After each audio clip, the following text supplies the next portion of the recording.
Okay, this is going to be a short video on how to utilize the gauge blocks we send you to see which scope mount you need. They're labeled A, B, C. They're not hardened, but they're plenty stiff for this. It's a pretty simple procedure.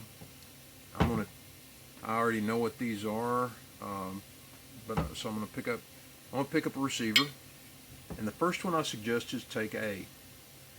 You're going to engage the dovetail in the gauge.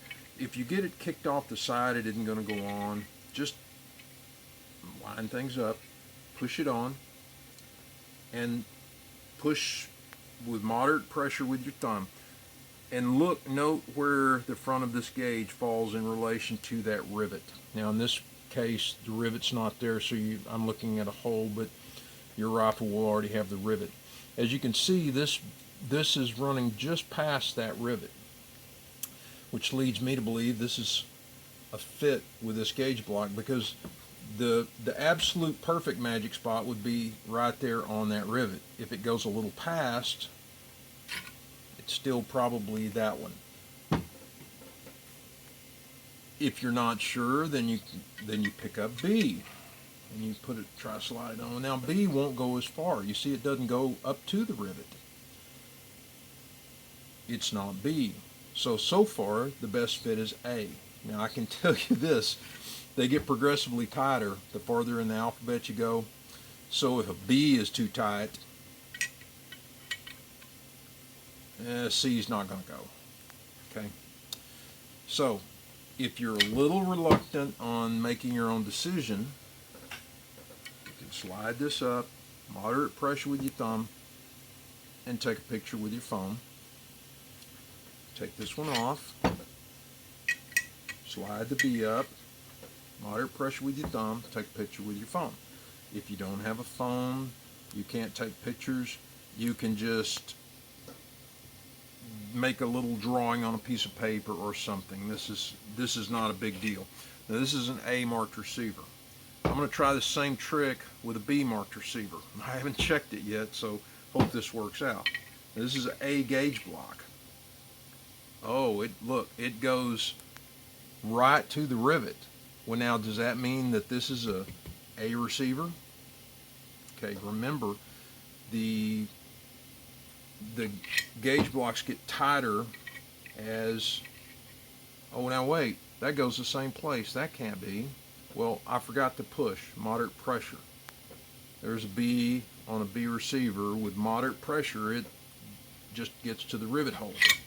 Let's try A again, and let's use that moderate pressure. Whoa, look at that, slid all the way up. So it is a B. Oh, it's stuck. What do? Just pull it back. Unless you hammer it on with something, and don't do that, there's no need. If you just use moderate thumb pressure and you get it up on there, you can get it off with your fingers. Again, if you go to a C is like, that's way too tight. Why do we even have a C? Because some of these receivers in the beginning were sized a little smaller. When we started these receivers, we didn't have gauge blocks. We didn't have a scope mount to utilize. We didn't have everything we have. So anyway, what we're going to do now is I'm going to go get a painted receiver, a fully finished receiver, and I'm going to check it with the gauge blocks and see what I think that. We're going to test this receiver and see which gauge block fits. Now I need to tell you that the bummer part is you're going to have to adjust your rear sight over to just past center, just a little left of center probably, or right on center to clear these gauge blocks. If you jam this up there without doing that, you're going to scratch up either the rear drum or some aspect of that rear side. You're not going to be happy. So, suggestion, adjust your rear sight to what looks like it's about the middle. Take gauge block A and gently, and I mean gently, slide it up. Make sure that it's not rubbing that sight drum. Now I push this one on and look at that. It goes just past the rivet.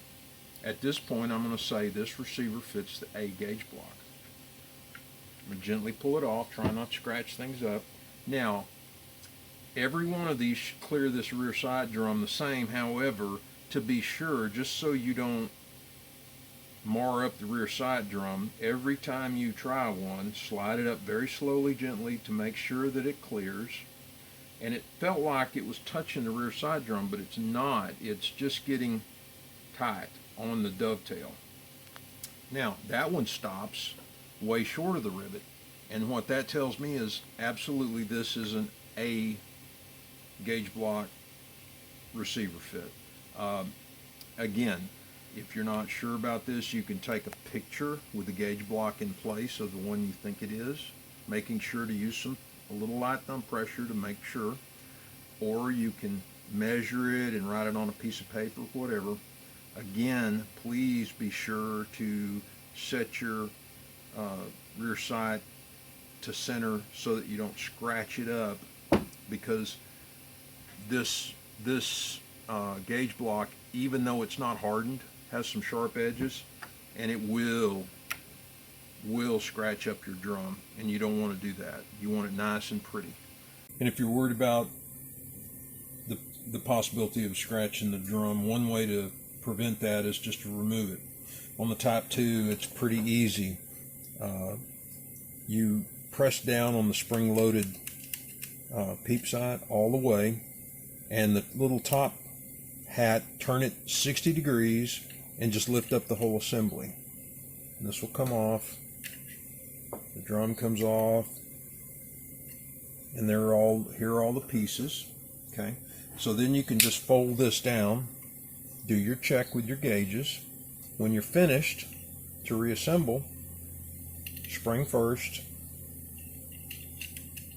rear peep, the drum. It doesn't matter where the drum's oriented for this, because what you're going to do is you're going to press the peep all the way down, hold the drum in place so it holds the peep sight down. The slot, turn the slot approximately 60 degrees off, but you cannot put this in place until you push down on the peep, and then you wiggle it until it drops in place, and then turn it so that it once again realigns, and a little rear with the peep sight rail, and the rear peep sight will flip up, pop up, and you're there. Okay, back to good.